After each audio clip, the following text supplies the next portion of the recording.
Ashe family, welcome back to my Unapologetic Perspective. This is the podcast where we give our point of view on controversial topics from my experience, black history, and our knowledge as African Americans. Black history presently lives in us so we can continue to excel into the future. It's one thing to know black history, it's another thing to take advantage of what the people in black history did for you. In the words of Malcolm X, there will come a time where black people will wake up and become intellectually independent enough to think for themselves, and we believe that we are at that point. I am your host, Martre Baker Stevens. To the right of me is Shaquan Battle. Hello. And to the right of him is Jerome Battle. What's up? Appreciate all the love and support we've been getting. Thank y'all. We really do appreciate y'all for rocking with us these last, 3 years? Yeah, man. But we back. We back. Where would y'all like to begin? We didn't miss a lot. But before you start, wish a happy birthday to my big brother Alvin. Happy birthday, Big Al. And yesterday, Little Alvin. Yeah, little big Alvin. And yesterday was my mom's birthday, so heavenly birthday to you, mom. May she rest in power. USA team won gold. For I mean, sure. we didn't miss a lot. But what I want to talk about is you getting your opportunity to redo something. Mm-hmm. We celebrated my nephew Creed last weekend, baby shower, just to see people that I hadn't seen in a while, to see Barisha's side, to see your side, all come together, and more importantly, to see Cameron Battle in the building. Yeah, listener, Cameron Battle, Jack Baker, listener, both there. right. Yeah. Absolutely. And it was good to see. I was not expecting to see Jack and Cameron there. I wasn't expecting that. So to come in the door and see that, it was amazing. But how did you feel? Because you were smiling from ear to ear the whole time. I don't know if you know, but you were. It was like I said, it's just been an amazing journey to be able to get where we're at now after what we had to go through with the infertility phase for years. It's just amazing to get to that place. And then for me, I'm happy for the people that showed up for me. But I was smiling ear to ear for the people who showed up for my wife. Mm-hmm. You know what I'm saying? Like I said there, that what she had to overcome these last 3 years of this process. There's people that was in that room who will call her and have a conversation with her, make her laugh, whatever, and they had no idea what was going on. But that phone call may have changed a lot during that day to where she was feeling down. So like I said, these last few years have been rough. So the people, her family, her friends, some people she didn't expect to showed up. So I was smiling ear to ear for that. But I am grateful for the people who showed up on my side as well. Like I said, I didn't invite a lot of people. That's one of my I was talking to Dad the other day. That's one of my biggest things. There's people I love to death that I love from a distance, but there's just certain people. I invited people that I know will be a part of my child's life. Right. Not just because we're family, not because we have history, because these are people that I talk to on a normal basis, that showed up there. And there were people who texted me they couldn't make it. So I fully understand, but I didn't invite a lot of people. So Right. That was just my thing. But I think that's, well, a lot of people do know that about you, but for some reason when things like this happen and people don't get an invite, the first thing they say is, why wasn't I invited? Well, if you know Bake, you would know that his circle is really, really, really, really, really small. Yeah. So if he don't rock with you like that on an everyday basis, you're not going to get an invite to something. Just because you're an aunt, whatever, you're not going to get an invite if it's not somebody that he talks to on an everyday basis. Yeah, right. Absolutely. Quick question for you though. Go. How you guys come up with the name? The name was actually, we went months trying to figure out to get on the same page. What did you win or did you lose with the name? Compromise? We won. Actually, it was just a lot because me, I'm a unique person. I like Right. a unique name. And then she wanted some simpler type names, and but the name also had to have meaning for me because I wanted to give it that just due. And the name that we came across was Credence. So we was gonna name it Credence because it's based off of having a belief. So that 2 to 3 year time frame where we were going through, we just kept believing that this would happen. And then with Credence, we was like, well, we're just gonna call him Creed, and his real name be Credence. And then for the past few months, we just been saying Creed. So we was like, well, let's just go ahead and name him Creed, because if we're gonna just keep doing that, let's just do that. Right. Yeah. And for the viewing audience, my first child her name is Asante, and the way we came up with that name was we wanted. I think we just had the Santi part, and then you came to the house and was like, just do Asante. So, that's how we come up with names, is we just bounce them off each other. So, and that's the only name of my child that hasn't been stolen in this area, because all the rest of my kids' names has been stolen in this area. I got 2 questions for you. Well, one is going to lead to the next topic, which coincide with that. I was listening to some go-go music, and the nigga said, Shaquan by yourself. Did his name come from that? No. Actually, it came from a rap song though, and I can't remember the name of it. But in the song, it was talking about a guy named DJ Swan. But whoever was rapping at the time, it sounded like he was saying Shaquan.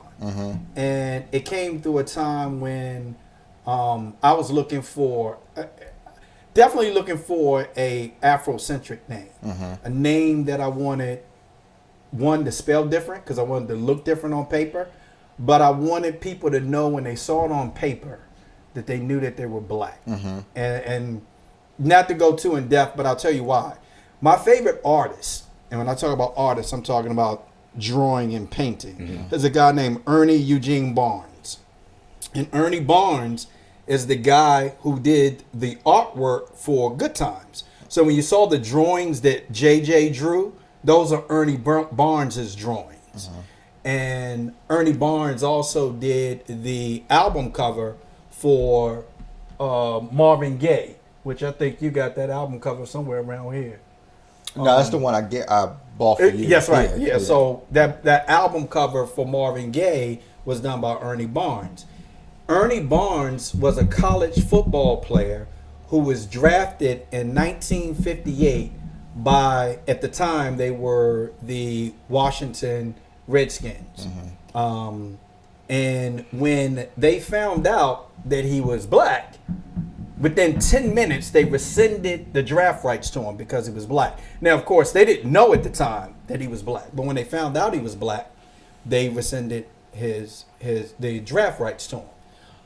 Which ultimately, how I came to be a Raiders fan is tied into that story, but that's another podcast.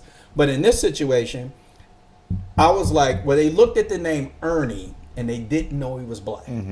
When they looked at you guys' name, I wanted them to know, yeah, that's a brother. For sure. So that was important to me. Not just the spelling of it, not just when you hear the name, but even if you saw it in writing, I wanted you to know this individual is black. Absolutely.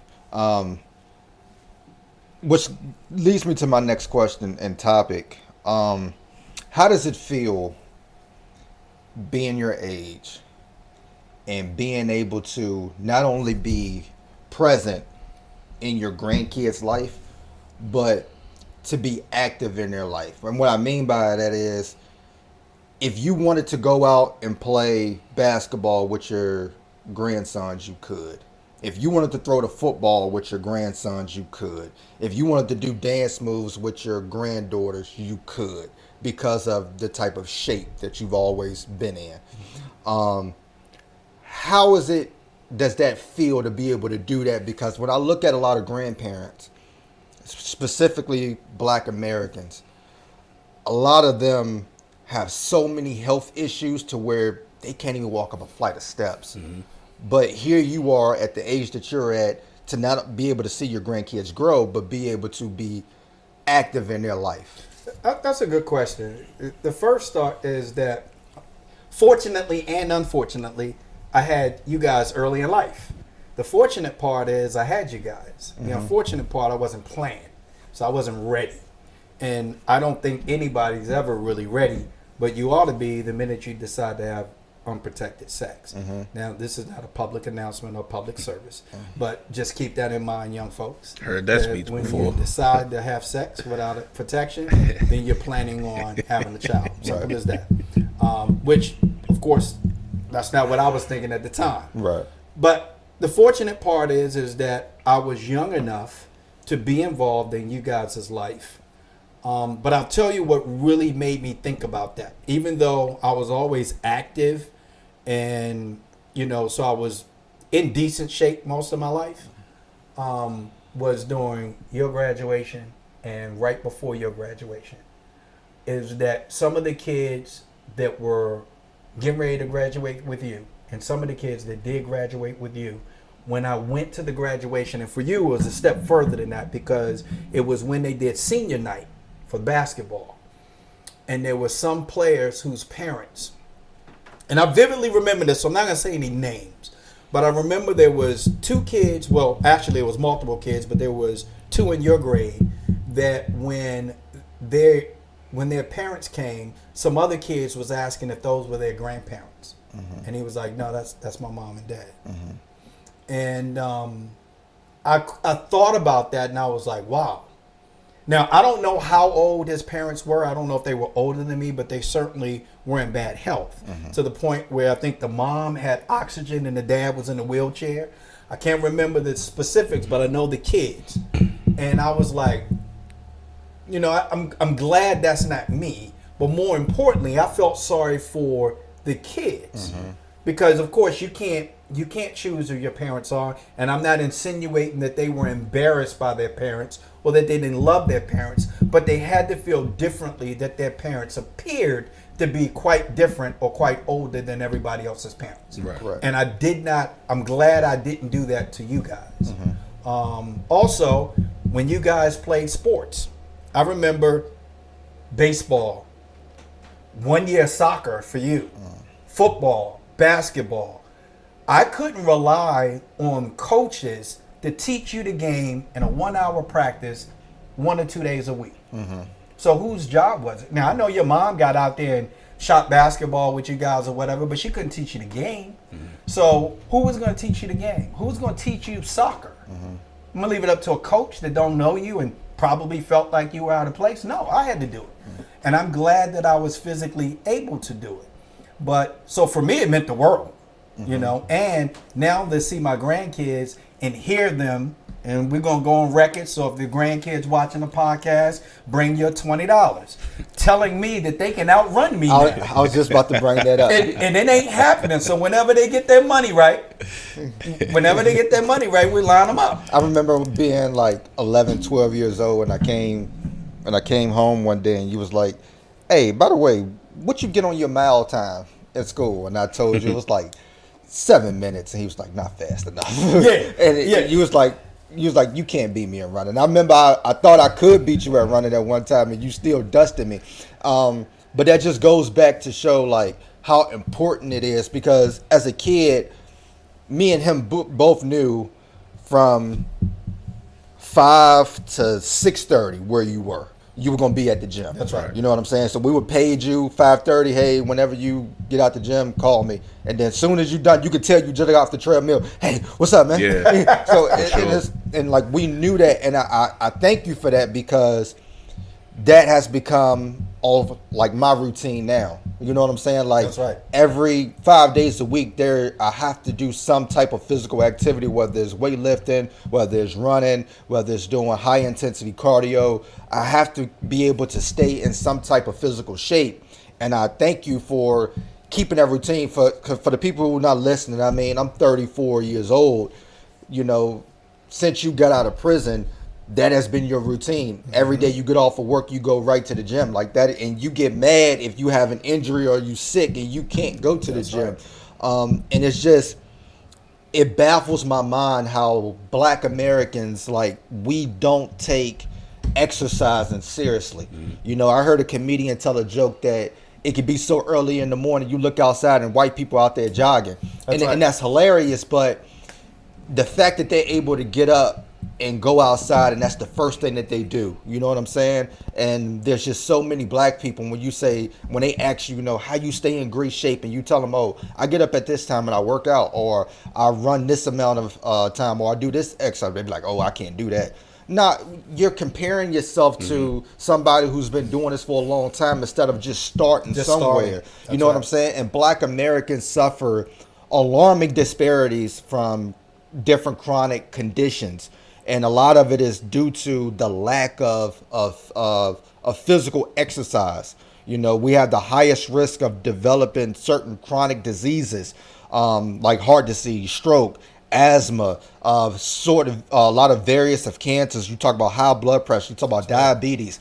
All these things can be prevented with good exercise, or better diet, contained with good exercise. And the diet is one thing. I know we love good foods. The diet is probably one of the hardest things to do. Now, for me, who can eat the same thing every day, like it isn't that difficult for me. But if you're still exercising, then you're at least doing something physically. Right. Like, it's certain times where I may go 70% or 60% while working out. And I'm like, dang, I ain't really do much today. But I'm still above 90% of the rest of the world. That's right. You know what I'm saying? They didn't do anything. So can you just talk a little bit about the importance of exercising and going to the gym, and why you started that type of routine? First, it started for me in prison. Is because in prison, everybody focuses on, you got to reinvent yourself. So first you got to reinvent yourself the day you go in the courtroom for the sentence, right? All of a sudden you got to become the person you want to be, right? And then that don't work out because you get the sentence that you didn't want. So now you go to prison. Now you got to reinvent yourself, because now you have to be somebody totally different. Because you can't be who you were on the street, because you might not come out. So you got to be a different person. You reinvent yourself from prison. So then when you're in prison, you can't wait till you're out to reinvent yourself for society. It starts there. And the thought process is, if I want to be different in my behavior, and I want to be different in the way I think, why wouldn't I want to be different in the way I look and the way I feel? So health-wise, and you ain't got nothing but time, so you're going to read, you're going to write, you're going to exercise, right? That's what you're going to do. And that's what I did.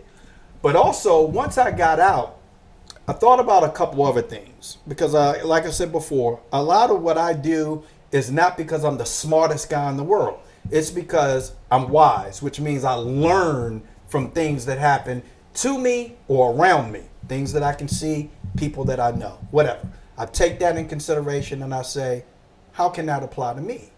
Well, if the average lifespan for a black male is 68 years old, and you can't retire till you're 65, what the fuck is a 401k plan for? Sure. So I'm going to make all this money, and let's pick a number. Let's say your number, and I don't know how people live, but let's just say $3 million. You have to have $3 million when you retire so that you can live comfortably, right? And I know that's not the number for me, but let's just say it was. That's for somebody that's going to live another 10, 15, 20 years, right? Because most people ain't making $3 million in 20 years. So if you live another 20 years, you're going to be good. But you do all that, and then you're dead in 3 years. So now you're talking about generational wealth, which is okay. I'm okay with that. So if that happens, that's fine. But do we really want to stop living at 68? Because I'll tell this story all the time. I am the son of a murdered mother. I'm also the son of a murdered father through suicide. I don't want to follow those statistics. My mom was dead before she turned 62.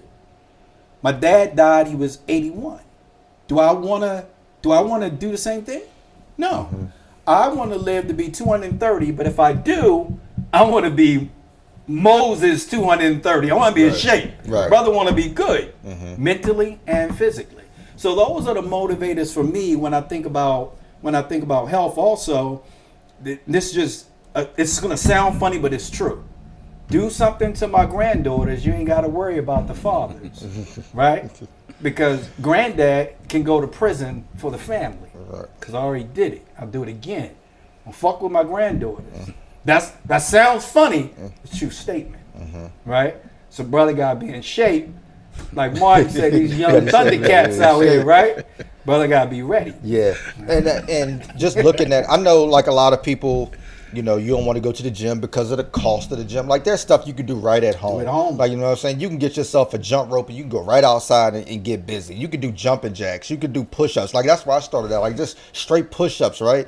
Like, there's stuff that you can do with all these people on social media posting their workouts. You can find something for free and do it right at home, and it won't cost you a dime. That's like, right. like we are like the most out of physical shape people, like ethnicities as adults, but we're the best athletes. That's right. Like, but you look at somebody who was either the man in high school, the man in college, or even the man in professional sports, and you look at him now, you like, you play ball? That's right. You know what I'm saying? Look at Charles Barkley. Like, you can look at Charles and be like, yo, you play ball? And you was all-star? You look at Raymond Felton, who hasn't been retired from the NBA in but a few years, and you like, wait a minute, bro, you played? That's right. But it's because of, like, once you get to a certain place, like, a lot of black people, like, just become obese. You know what I'm saying? And we struggle with, like, the highest rate of obesity. And it's not just us.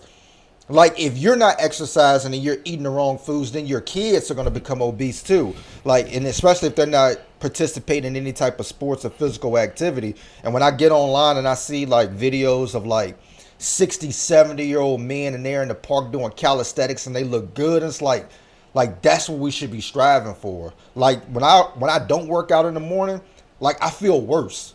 You know what I'm saying? Because when you work out, you feel good, you look good, and if you do all of those things well, then you perform good. That's you know what I'm saying? And I just think that's an important aspect in our community that we need to do, because I hate seeing, like, a lot of our women, like, are, compared to white women, they're like 50% overweight compared, like, and keep going under the knife, like these surgeries, you know what I'm saying, BBLs or gastric bypasses to lose weight, when it's like, you don't have to risk your life to lose weight. You can gain more life by working out and dieting and doing all of the right things. Like, there is no cheat code to being healthy. That's right. You know what I'm saying? And then you got the Ozempic and all of these pills. Like, you don't know the effects of these things. Like, I just wish we just start taking our health more seriously. That's I mean, on Instagram, it's people that's working out, that now they're also showing you workouts that is equivalent to that you could do at home, versus if you can't get to a gym, because some days some people can't get to a gym. Yeah. But like Sean G said, you can get clean money at home doing push-ups. The other thing, when people talk about cost of a gym, I just think about what you see so many people waste money on. Hey. And you like, you know, you could afford a gym. By the way, Blue Ridge Fitness, 24/7 key card. You can go anytime you want. And I think that's one of the problems, because, like, especially if you're, like, married or you got a girlfriend, when you think about going to the gym, most people just think the YMCA. That's right. You know, you think about a place like that in which you're not just paying for the gym, you're paying for everything that comes with that, right? You're paying for the basketball court, you're paying for the swimming pool, you're Blue paying for Ridge all of Fitness, we ain't got no swimming pool, we ain't got no basketball court.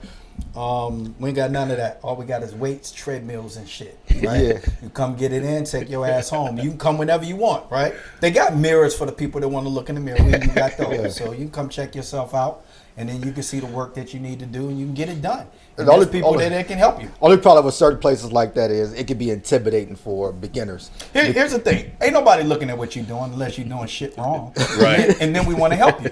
We there to help you, right? Ain't nobody there judging you except the fact you came. Yeah. What we doing, if anything else, we counting the days. Yeah. We counting the days. I can tell you now, if I miss 2 days in a row, when I go, they'll be like, "Oh, it's the where new you guy. at? Yeah. It's the new guy. You're back, right?" So it's that people say things to motivate you, not to intimidate you, right? So the whole atmosphere of the gym is accountability. The gym holds you accountable. First of all, I'm cheap as hell, so I'm not paying for something that I'm not using. So I'm going even when I don't want to, because I don't want to pay for something I'm not using. So that's the motivation for me, is that I'm paying for a service, right? I'm going to utilize that service. So the motivator for you should be when you look in the mirror and you don't see the person you want to see, or you wake up in the morning and you don't feel the way you should feel. That should be your motivator, not your wife, not your kids, not your significant other that says, hey, you're not attractive anymore. None of those things. The motivator should be you and things about you. For sure. Yeah, that's what you just said is one of the reasons why I stopped eating red meat. I didn't like how it made me feel in the morning when I woke up. It made me sleep hard, and it made me feel like my body got hit by a truck. And what I come to figure out is when I eat red meat, I have nightmares. Okay. And for the people listening, before we move on, we're not bodybuilders. We're not all of those people. We're Hell just people who go and try to stay in some type of physical shape. And we're not health nuts. Yeah, and when we walk by the mirror, we look fucking good. That's what it is. All right, what else y'all want to get to? I want to talk about this ruling, Breonna Taylor. Yes, of course. Because so for people that don't know, a judge just recently ruled that Breonna Taylor's boyfriend is responsible for her death. Now, just quick recap. Cops show up at their door in the middle of the night. They bust in. They don't announce it's the police. And Breonna Taylor's boyfriend opens fire on the cops. They fire back, killing Breonna Taylor. Once you weed through the chaos, they find out that 1, they were at the wrong house. 2, the information for the warrant was falsified. And 3, like I said, they did not announce that they were the police before they bust in. But actually, the only person that was actually found guilty was one of the officers shot a bullet that went into another apartment. So all the people that fired at her and hit her, they were good. It was the one guy whose bullet went somewhere else. They was like, you can't aim, you're going to jail. So that person was the only one that got found guilty. But then there was some federal charges that was still pending. That the judge ruled that no. Kenneth Walker was his name, was her boyfriend, was responsible because he opened fire first. Even though they admit that if it wasn't for the warrant for the wrong apartment and the police entering without announcing themselves, started the ball rolling, he pushed the ball further when he fired back, which makes no fucking sense legally or common sense wise. Right. But this was the ruling. And this is a plug to say this, because I always want to get back to the election, because that's going to be important. The mindset of a judge and the judicial system in general, mainly the federal court system, is saying that there's certain things that certain people had been getting protection on that you're no longer getting that protection. So for the people that's trying to read through what I'm saying, I'm going to make it blunt for you. For black people that were being protected from discrimination and acts of prejudice, that's no longer going to happen in the federal court system. We want to leave that to the states. If you leave it to the states, they've already proven what they're going to do at the state level, which is why I said the only officer that got convicted was the officer whose bullet went into another apartment that could have potentially harmed a white individual.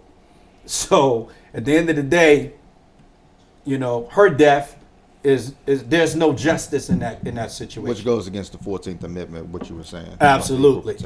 And you can think the potential president of the United States and Donald Trump. He did this when he was in office, and since office, he's had so much influence on the GOP that they've continued to push this initiative to why you still seeing things today. And he hasn't been the president in 4 years, and he hasn't been elected yet to be the president again. But it's still happening at a high rate. Not just that, but also continuing to disband DEI, which is diversity, equity, and inclusion programs and policies and companies all across the United States, including some of our favorite like Google, Meta, who is the owner of Facebook. For those that like to cut grass, John Deere. For those that like to ride motorcycles, Harley Davidson. For those that want to go to college, University of Florida. Actually, it was Florida State. They've cut these programs recently due to Donald Trump's influence in saying the federal government should not regulate this. This should be done at the state level. So you have governors like Ron DeSantis that says, great, we got our shit under control. No DEI nowhere, not even in public schools. Nowhere. Not even when you file for application for admittance into a college? Nowhere. So when you go to get a financing for a home or for a car, they don't take in consideration that this person is black. So people say, well, that should be a good thing because then color doesn't play a part. Oh, it does.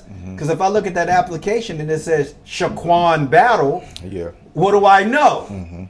He's black. Exactly. So I don't have to give him consideration now because you can't prove that he's black. I'm only going under the assumption he's black. And what that is, for people who don't know, is called prejudice. So people often ask, well, what's the difference between prejudice and discrimination? That's a great question, all right?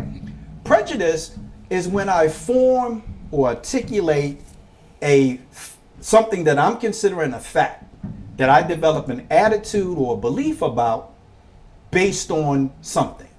And a lot of times it can be based on race. When it's based on race, that's called racism. When it's based on sex, that's called sexism, right? But that's not an act. That's an attitude, a thought, belief, opinion, whatever. Even the racist part is not an act. The act is called discrimination.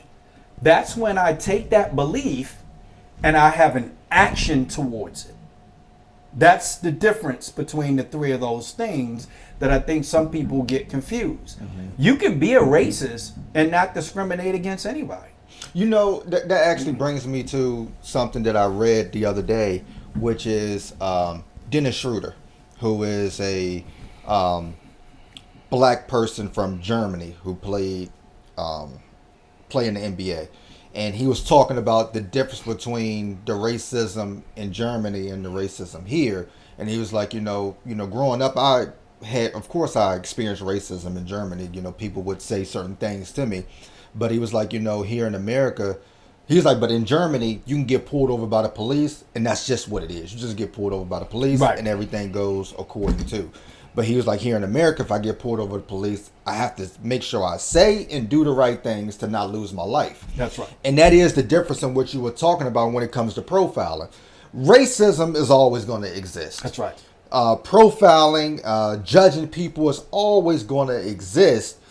But when it's into like a structure like policing, that's right, or the hiring process, or trying to get a loan or a house or these things, when it's in those systems, then you can be able to use your personal views against people. Absolutely. And that is the reason why DEI exists, is because we have a history. And just like Germany has a history. But in Germany, they teach the history so they can avoid things being into their system that stops people from, like Dennis Schroeder, from being able to grow and be great. That's right. Right? But here, we take our personal beliefs and we allow them to put these into these systems like the police department. That's right. Like all of these other things, and you allow them to be able to use their discriminatory practices as a overall look of what this department is. Absolutely. And that's the problem that we're having. So when you look at DEI, it's based off of history, because it's not the fact that we were just black. It's the fact that they use this and says, hey, you don't qualify, you're not allowed. You're not allowed. So now you have to say, hey, if they're qualified, you have to at least consider them. It's not the fact that they're just black. They're qualified. They meet your criteria. So, and for you to not be able to profile them to say, hey, we don't want black people here, you have to consider them, because we don't go back into the history. That's right. It's important. Absolutely. I had somebody tell me the other day that they were discriminated against because they went into a store and the clerk followed them in the store. I said, that's not discrimination, man. I said, yes, it is. I said, no, it's not. I said, were they prejudiced against you? Yeah. That was the prejudices that they assumed based on whatever they were taught, believed, thought, read, whatever, that you could steal from them.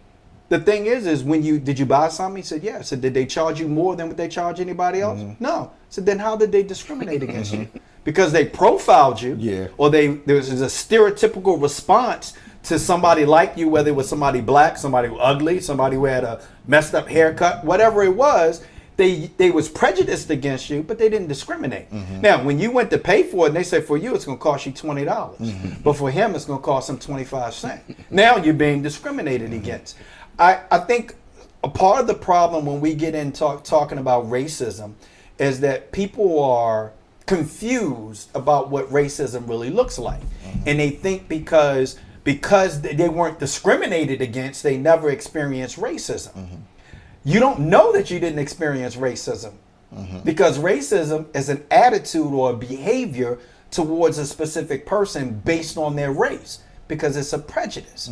You may never know. You know, you go into a store and the clerk could be thinking to himself, fucking nigga. And then you buy something, have a good day. You weren't discriminated against.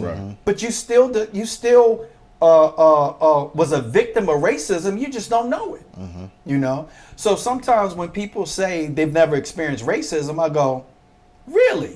Where do you live? You know, because just because the person didn't discriminate against you didn't mean that racism didn't play a part. So I'm going to read just some news articles. I'm not going to actually go into the depth. I'm going to just read the headlines of some articles real quick. Is this the nigga chief? Black cop in mostly white West Virginia town says he received text declaring this means war after becoming chief. Discrimination lawsuit says. Wait, read that headline again. Is this the nigga chief? Black cop in mostly white West Virginia town says he received text declaring this means war after becoming chief. Here, niggas. San Francisco restaurant waiter fired after allegedly typing racist slur on black family's receipt. System has failed our society. Black Brooklyn man freed from prison after 16 years as surveillance video withheld at trial shows he was not the killer while the real murderers roam free. We should remove blacks from this planet. White students sent messages fantasizing about eliminating African Americans while school leaders turned a blind eye. An ignorant, rampant racism lawsuit says. That's not him. Rhode Island black man jailed for 31 days after officer falsely claimed witnesses identified him. The victims cleared his name almost immediately after seeing him in court. The audio and video saved your life. Black man accused of raping white neighbor used his home surveillance camera to beat charges is now suing her and police for false arrest. His own. Get your hands off me, man. Black Arizona father handcuffed after calling 911 to report his daughter's abduction, then fired from his job after video goes viral. Black woman and man who enrolled in the school in 2016 and 2018 respectively stated that other students made it a habit to call them the N-word and other slurs frequently, which went unchecked by school administrators. So for all the people who like to say that, again, as we go back, that it's 2024, that racism doesn't exist. These are the type of things that you would think you wouldn't see if racism didn't exist. You know, it goes back to people always want to sell us on that word progress. You know, that's what a lot of people that are Republicans are talking about, that racism isn't on the scale that it was in the 70s and the 60s and the 50s. Okay, yeah, there are some practices that have changed because they had to follow constitutional law. That's right. But there are still certain avenues where a lot of these things are still existing. When you read these articles and you think to yourself, this sounds like some shit that happened in the 60s. It's because we are not that far off from where people think that we've been. Have we made progress? Yeah, but have we made progress? No. There are still certain things in this country that we have to deal with that nobody else can tell us how to feel about it. That's that right. Nobody else can tell us how to deal with it. That nobody can tell us that doesn't exist because we see it every single day. Now, yes, there are some black people who may go over the extreme on some of the things that they face in this country that sometimes isn't racism, just blatant personality and character. That's right. But for the most part, it happens. And like I said, based on the history of America, we have to assume that a lot of shit that happens to us is because we're black. It's because history proves that time and time again. And one of the last things I got to say on this episode is, when you go back and you look at the Willie Lynch letter, now people still haven't be able to figure out if Willie Lynch historically existed or not.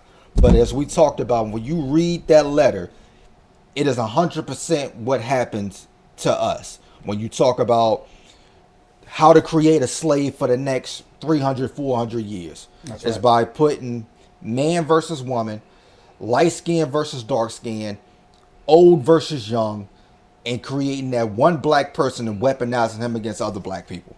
And that's one of the things that we see. The Hodge Twins, who are biracial. They used to do workout videos and used to do funny YouTube videos. I used to be a subscriber to what they do. And then I remember on one of the videos they had said that they weren't going to be able to monetize anymore off of YouTube just because of their repetitive content that they were putting out. And then like I took a break from like social media for a while. When I came back, them two had on MAGA hats. And they began to do more political talks of being conservative and calling themselves black conservatives.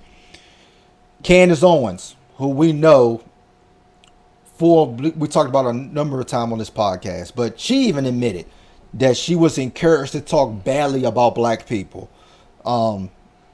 She got paid for it. Officer Tatum, one of his first viral videos is him going against Colin Kaepernick and taking a knee. And when you look at these content creators who go against the black community, their highest rating videos all the time is when they attack other black people. That's right. And most of the time they do it from a position of saying that they're not black, well, the Hodge Twins is biracial, but they still identify as black sometimes whenever it's convenient for them. That's right. And the people like, what's my man name at Fox Sports? The coon, I forgot his name. Who cares? But, exactly. Whenever they take these positions, those are what white people pat them on their back for. And that goes back to like the Willie Lynch syndrome, where you just, when the master's not around, they want to make you feel like you're the master so you can keep the black people in check. The black woman that was sleeping with the master, whenever the wife wasn't around, she felt like she had the power. That's right. And that's the things that they use to keep black people down. And it's ironic that most of the time when this happens, these black people are married to white people. That's right.